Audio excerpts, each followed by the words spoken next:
తెలుగువాడ కన్నడవాడ అంటూ పోటాపోటీగా పోటీ మొదలైంది. ఇప్పటికే కన్నడవాడిని గెలిపించొద్దు, మన తెలుగువాడిని గెలిపిద్దాము అంటూ తెలుగువారు, మరోవైపు కన్నడవాడైనప్పటికీ కూడా తెలుగు ప్రజల్ని నమ్ముకొని తెలుగు ఇండస్ట్రీలో ఎంతో కాలంగా తన నటనతో ముందుకు వచ్చి బిగ్ బాస్ హౌస్ లోపలికి అడుగుపెట్టాడు నిఖిల్.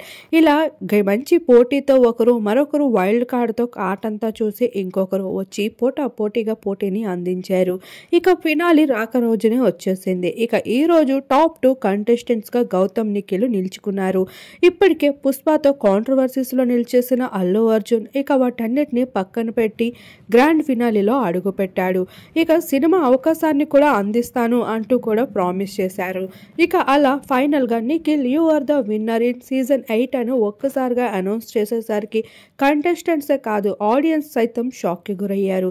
అయితే చాలా మంది గౌతమే విన్నర్ అవ్వాలి, తెలుగువాడు మాత్రమే గెలిపించాలి అనుకున్న కళ్ళల్లో నీళ్లు జల్లినట్లే పూర్తిగా అయిపోయింది. గౌతమ్ రన్నర్ అప్ గా నిలిచిపోయాడు.